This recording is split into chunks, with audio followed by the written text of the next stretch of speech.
우리 드보라 여전도회가 우리 교회 여전도회 중에 제일 중심에 있습니다. 그죠?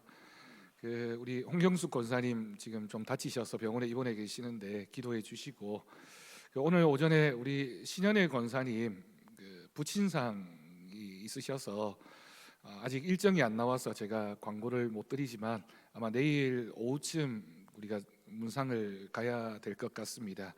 의성에서 아마 장례를 치르게 될 예정인데, 우리 슬픔을 당한 신현애 권사님 위해서도 여러분 꼭 기도하고 함께 해주셨으면 좋겠습니다. 우리 잠깐 기도하겠습니다. 하나님 아버지 감사합니다. 우리 드보라 여전도에 늘 하나님의 은혜를 따라 가정과 교회와 또한 주어진 직분과 사명을 잘 감당하게 하신 것 하나님의 은혜인 줄로 믿습니다. 언제나 하나님 말씀 안에 믿음으로 나아가게 하시고 또한 기도하는 귀한 자세로 하나님 뜻을 이루어가는 우리 여전도회가 되게 하여 주옵소서. 또 내년에는 우리 여전도회가 더욱 발전적으로 함께하려고 합니다. 하나님께서 섬기는 모든 회장을 비롯한 임원들에게, 회원들에게 힘과 능력을 더하여 주셔서 우리 교회가 더욱더 부흥해 가는데 하나님의 역사와 은혜로 함께하여 주옵소서. 우리 주 예수님의 이름으로 기도드립니다. 아멘. 할렐루야. 며칠 전에 저희 아버지에게 이렇게 전화가 왔습니다. 자주 전화하는 건 아니지만 전화가 오면 이렇게 좀 마음이 이렇게 걱정이 되는 마음으로 전화를 받습니다. 혹시 또 무슨 일이 있는가 하고. 전화가 왔는데 뭐 잘 있냐, 뭐 하느냐 묻는데 목소리가 좀 안 좋으신 거예요. 뭐 아들이 아무리 무심하다고 해도 목소리 조금 안 좋은 거는 또 느끼잖아요. 무슨 일이시냐고 여쭤보니까 이제 같이 신앙생활하던 제 모교회인 그 교회 이제 원로 장로님이 이제 돌아가셔서 장례식에 와 있다는 겁니다. 그래서 장례식에 와서 이제 제 생각이 났나 봐요. 아마도 저희 아버지가 저희 어머니 이제 돌아가시고 몇 년 지났지만 그동안 뭐 마음으로나 또는 본인 생활하고 이런데 어려움이 좀 많으셨습니다. 그래서 오죽 답답하면 사실 아버지하고 아들 사이가 뭐 다른 분들은 어떨지 몰라도 딸처럼 친밀하진 않습니다. 그죠? 예. 친밀하십니까? 저는 별로 저희 아버지하고 그렇게 친밀한 관계는 아니라서 평소에 이제 어머니 계실 때는 거의 통화를 안 했는데 이제 어머니 돌아가시고 나니까 이제 저한테 전화가 이제 자주 오십니다. 그것도 그럴 수밖에 없는 게 제가 제 동생하고 형제만 둘인데 동생은 이제 베트남에 가서 살고 있으니까 유일하게 이제 전화할 만한 사람이 이제 저밖에 없는 거죠. 그래서 저한테 이제 연락이 옵니다. 그러면서 이제 소식 들었느냐 그러시길래 제가 대구에 있는데 부산에서 일어난 소식을 어떻게 알겠습니까? 무슨 소식이요? 이러니까 이제 그 교회 이제 장로님이 친하게 지내던 나이도 비슷한 장로님이 돌아가셨다는 거예요. 아 그러냐고 못 들었다고. 그러니까 뜬금없이 저한테 갑자기 이제 내 차례다 이러시는 거예요. 그래가지고 이제 그러면 이제 아들이 제가 딸 같으면 아버지가 그렇게 얘기하면 아버지 마음이 섭섭하구나 힘들구나 뭐 이렇게 외롭구나 이런 마음을 가지고 이렇게 좀 뭐라고 해야 될까요? 이게 살갑게 좀 얘기를 잘 해주면 되는데 제가 목사잖아요. 그러니까 이게 목사 본능이 또 꿈틀대 가지고 이제 그때부터 설교를 하기 시작했습니다. 아버지 죽음이라고 하는 것은 천국이라고 하는 것은 믿음으로 사셔야죠. 뭐 이런 이제 얘기를 한 겁니다. 뭐 한 5분 정도. 저희 아버지가 80이 넘으셨으니까 그리고 저희 아버지도 모태신앙이시니까 80평생을 신앙생활을 하셨고 저를 키운 분이고 장로만 저희 아버지도 30대 36살인가 7살에 장로님이 되셨거든요. 그러니까 뭐 오래 하셨잖아요. 저보다 뭘 알아도 훨씬 더 많이 아시겠죠. 근데 제가 목사라는 생각에 뭐 쉽게 얘기하면 설교를 한 거죠. 이런저런 얘기를 하니까 그렇냐고 하시더니만 하여튼 기도하자 이러고 이제 끊으셨어요. 끊고 나니까 이제 그때부터 후회가 되는 겁니다. 제가 내가 왜 그렇게 얘기했을까? 아버지 마음 뭐 섭섭하시죠? 힘드시죠?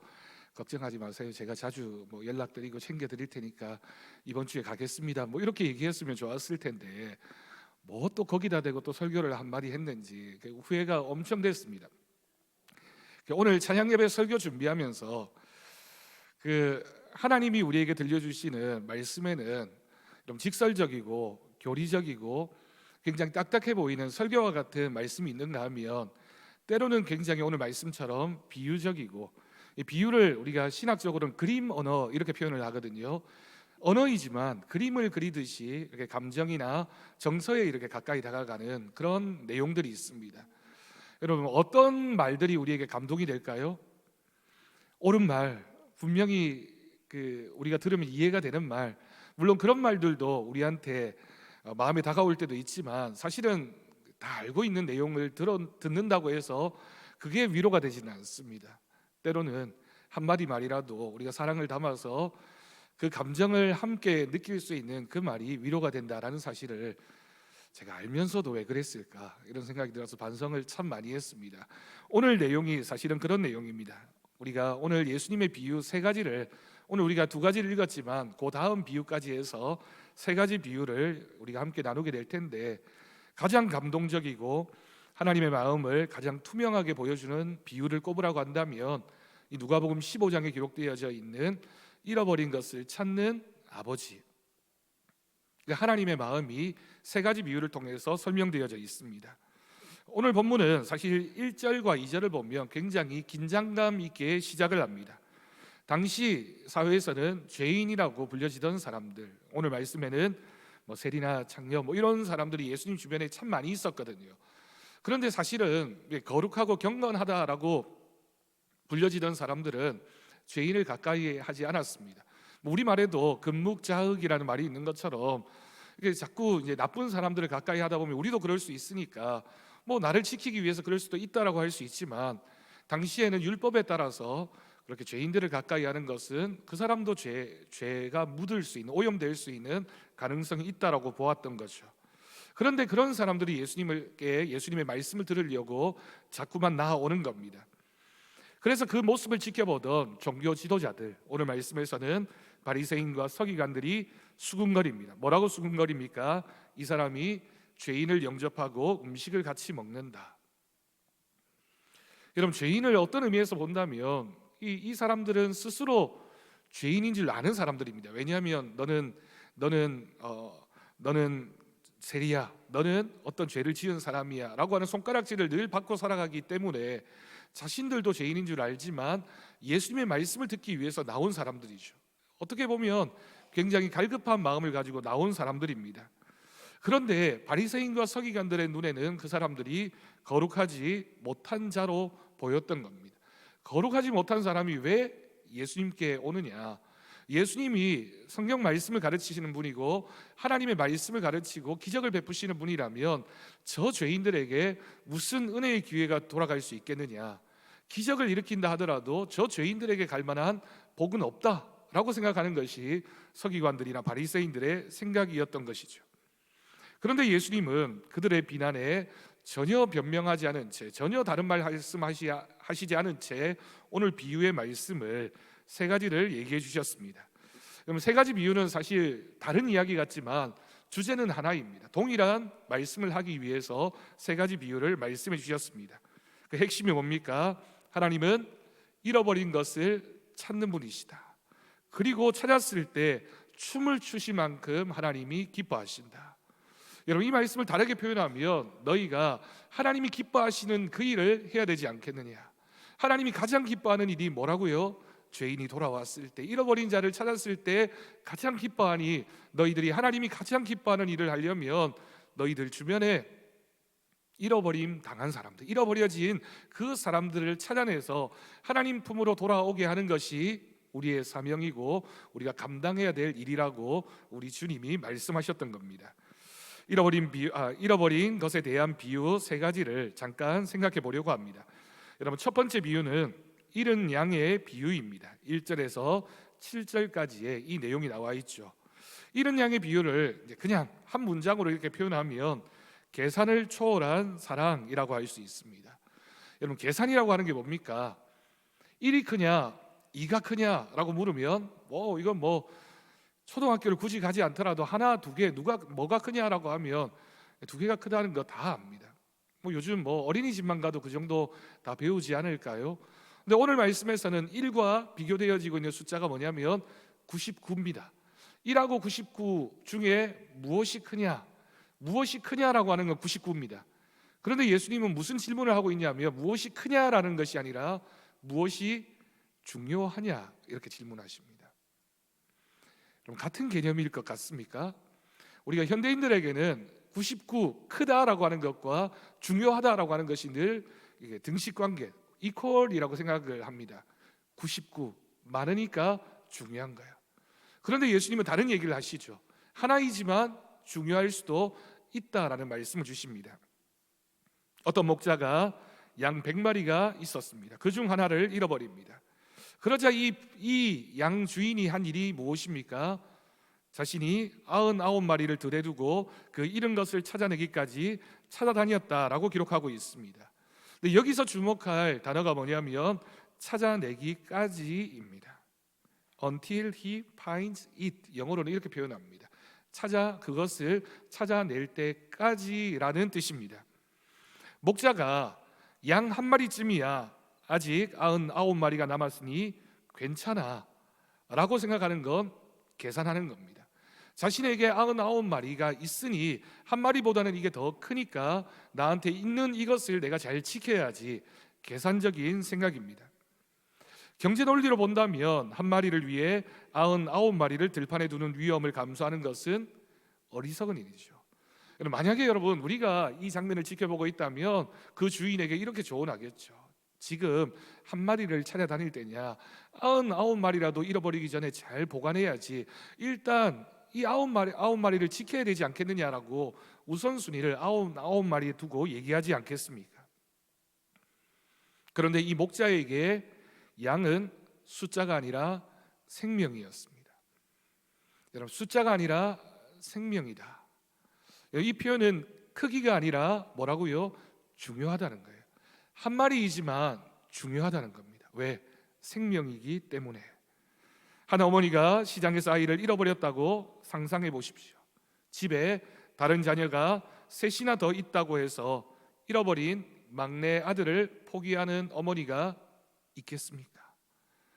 숫자로만 본다면 잃어버린 한 아들, 집에 있는 세 자녀, 3이라는 숫자가 더 크게 보이겠지만 어머니에게는 잃어버린 한 아들이 중요합니다. 중요하기 때문에 그 아들을 찾아 나서는 겁니다. 아이가 사라진 순간에 부모의 온 신경과 세상은 멈추어 버립니다. 그 아이를 찾기까지는 이 어머니에게 다른 행복은 없습니다. 이게 부모의 마음입니다.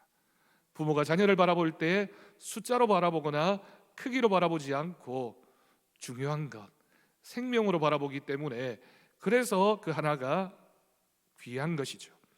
예수님이 말씀하십니다. 하나님께서는 길 잃은 한 영혼을 마치 그 하나가 전부인 것처럼, 세상의 전부인 것처럼 찾아 나선다는 것입니다. 우리의 시선은 숫자의 다수에 머물러 있지만 하나님의 시선은 길 잃은 한 사람에게 꽂혀 있습니다. 예수님 물으시겠죠. 너희에게 잃어버린 한 사람이 누구냐? 라고 물으십니다. 두 번째 비유는 잃은 드라크마의 비유입니다. 이 잃은 드라크마의 비유를 또 다르게 표현하면 포기하지 않는 세밀한 열심이라고 할 수 있습니다. 잃어버린 동전, 드라크마는 화폐 단위이기도 하고 동전을 가리키는 표현이기도 합니다. 근데 이 드라크마는 조금 다른, 그 당시에 사용하던 예수님 당시의 동전들과 다른 특징이 하나 있었는데, 이 드라크마는 구멍이 뚫려 있는 동전이었습니다. 요즘 우리가 사용하는 동전에는 구멍이 없죠. 옛날에 사용했던 토큰을 떠올려 보시면, 토큰 기억나십니까? 너무 오래된 얘기라서 기억도 안 나십니까? 제가 기억하기로는 동그랗는데 안에 토큰은 네모난 구멍이, 대구하고 부산은 좀 다른가요? 제 기억에는 네모난 구멍이 이렇게 뚫려 있었던 것으로 생각됩니다. 10드라크마 중에 하나를 잃어버린 여인이 등불을 켜고 집을 쓸며 찾아내기까지 부지런히 찾았다라고 기록하고 있습니다. 이 드라크마라고 하는 돈의 가치는 그 당시에 노동자 하루 품삯입니다. 동전치고는 되게 값어치가 있네요. 요즘식으로 얘기하면 10만 원에서 15만 원 정도의 화폐이니까 값어치가 있습니다. 하지만 이 여인에게는 그 동전이 그냥 노동자 하루 품삯, 동전 하나 정도가 아니라 큰 가치가 있었습니다. 왜일까요? 제가 조금 전에 드라크마라고 하는 동전의 특징이 하나 있다고 했죠. 뭡니까? 그 가운데 구멍이 뚫려 있습니다. 그래서 드라크마가 그 당시에는 주로 어떻게 사용되어졌냐면 화폐로 사용되어지기도 했지만 또 다른 두 가지 사용처가 있었습니다. 첫 번째는 남편이 시집온, 우리식으로 얘기하면 시집온 아내에게 결혼 지참금으로 주는 돈이 이 당시에 드라크마를 많이 사용했다고 합니다. 왜냐하면 동전 중에 그래도 가치가 있는 것이기 때문에 그것을 자기 아내에게 주면서 내 사랑의 표현이다라는 의미로 드라크마를 주었죠. 근데 그 드라크마가 대충 보통 한 10드라크마 정도를 주었다고 합니다. 10드라크마면 오늘날의 돈으로 환산을 하면 100만 원에서 200만 원 정도 되는 금액입니다. 그러니 가치가 있겠죠. 그런데 이 동전을 받은 이 여인은 그것을 어떻게 보관하느냐, 어떻게 보관했을 것 같습니까? 제가 힌트를 많이 드렸습니다. 예, 맞습니다. 중간에 동전 중간에 구멍이 뚫려 있기 때문에 그걸 마치 목걸이처럼 실에, 단단한 실에 끼워서 그것을 보관합니다. 그러면 이 여인에게는 이 드라크마가 어떤 의미일까요? 남편이 나를 사랑해서 결혼에 대한 징표로 준, 우리식으로 얘기하면 결혼 반지나 결혼 예물에 상당하는 그런 물건이었다라고 하는 거죠. 그렇기 때문에 10드라크마가 있어야지만 신랑의 사랑이 완전함을 인정받을 수 있습니다. 그런데 자신이 부주의해서 그 한 드라크마를 잃어버린 겁니다. 실이 낡아서 끊어졌는지 아니면 어떤 다른 이유가 있는지 잃어버렸습니다. 그러면 이 여인이 그 동전을 찾는 마음은 그냥 동전 하나를 찾는 마음이 아니라 사랑하는 그 남편과의 약속, 결혼 예물이라는 의미에서 그 동전을 찾는 겁니다. 그래서 집안을 온통 등불을 켜놓고 쓸어가면서 찾게 되고, 찾고 나면 기쁨에 잔치를 벌일 정도의 기쁨이 이 여인에게 주어졌다라고 할 수 있습니다. 그럼 여기에서 등불을 켜고 집을 쓸며라고 하는 표현은 하나님이 한 영혼에 대해서 얼마나 수고하시는지, 얼마나 열심히 있는 모습으로 사랑하시는지를 보여줍니다. 조금 전에 첫 번째 비유에서 잃어버린 양이 밖에서 길을 잃었다면 드라크마는 조금 다른 의미가 있네요. 드라크마를 어디에서 잃어버렸습니까?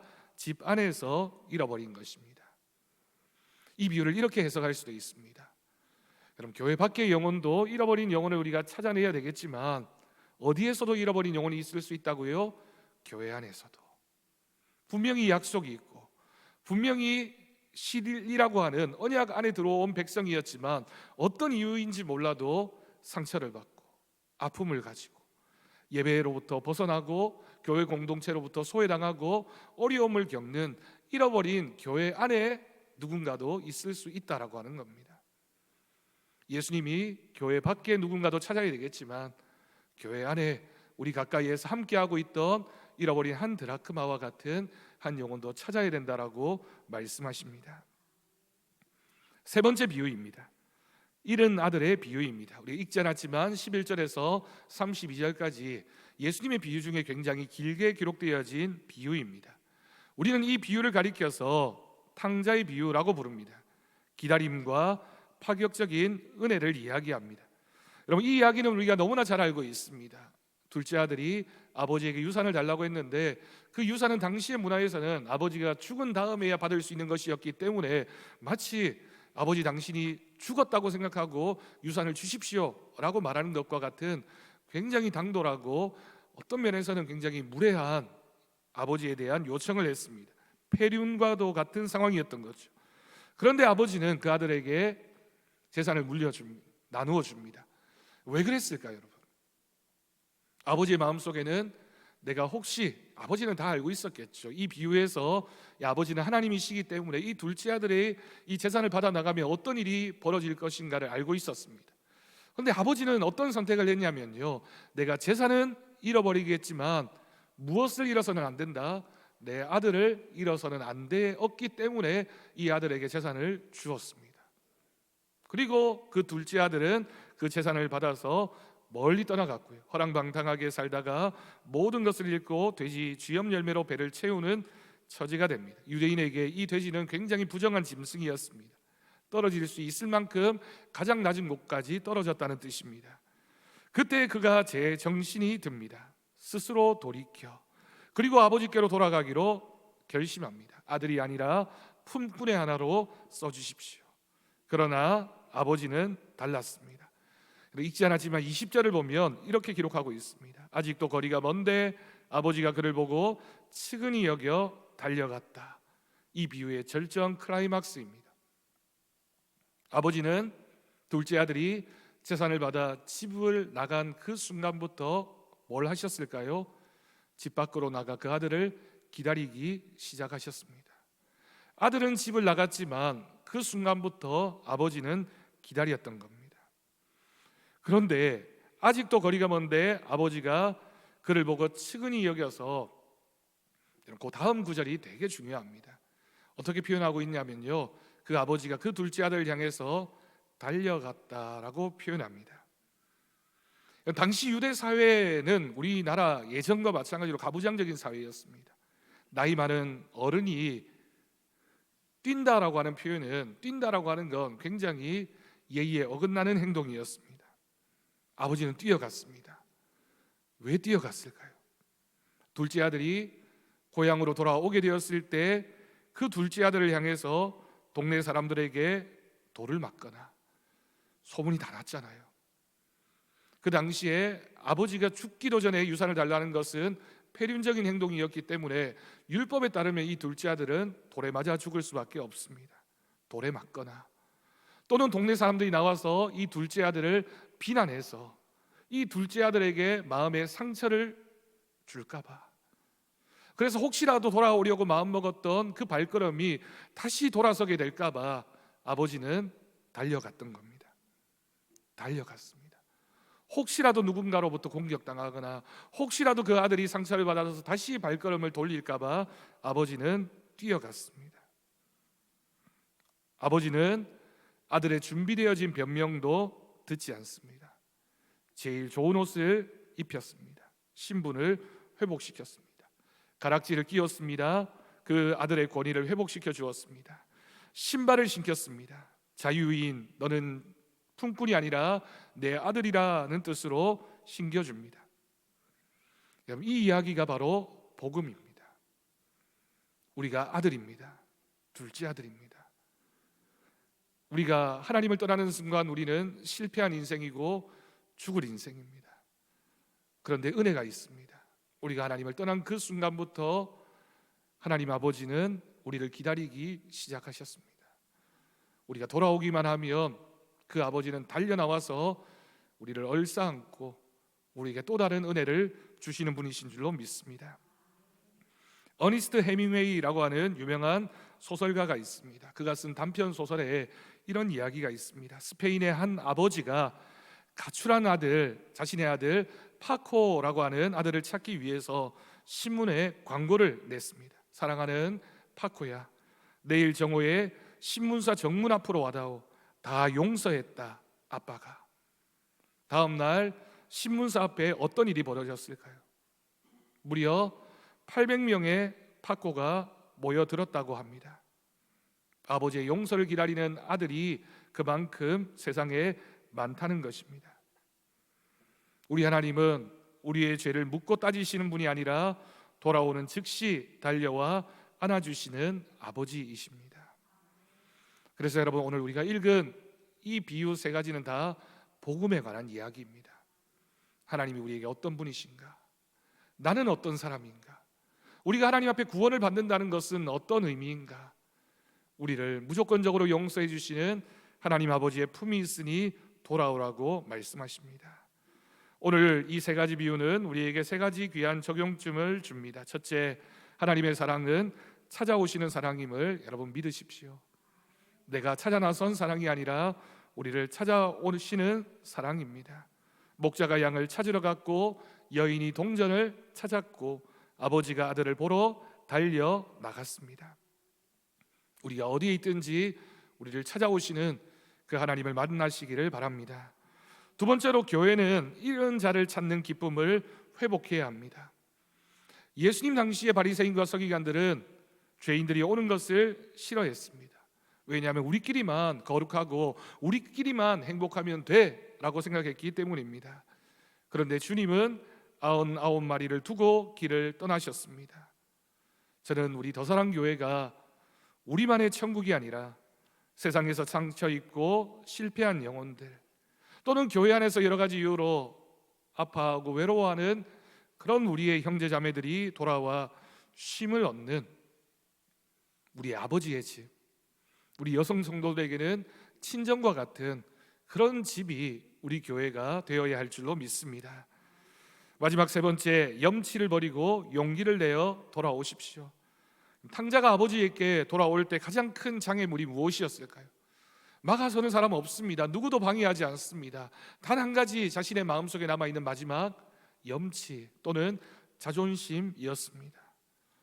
하지만 회개는 내 공로를 가지고 가는 것이 아닙니다.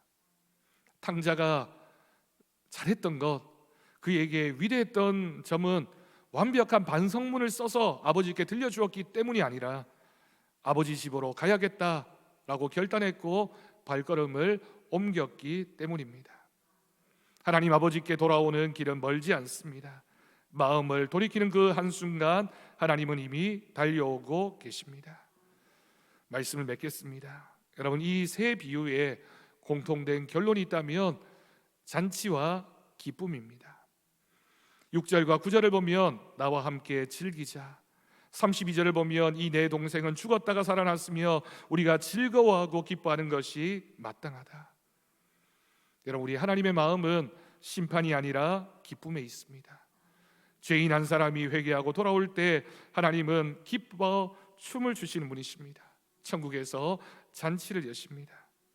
여러분, 우리가 이렇게 예배당에 모여서 함께 예배드리는 우리가 여러분 첫째 아들이 되지 말고 아버지의 마음을 가지고 이 비유를 들려주고 있는 바리새인과 서기관 같은 마음이 아니라 이 비유를 듣고 내가 잃어버려졌던 양이었고 드라크마였고 아들이었구나를 떠올리면서 나도 누군가에게 그 아버지에게로 돌아오라고 외치는 사람이 되어야 되겠다.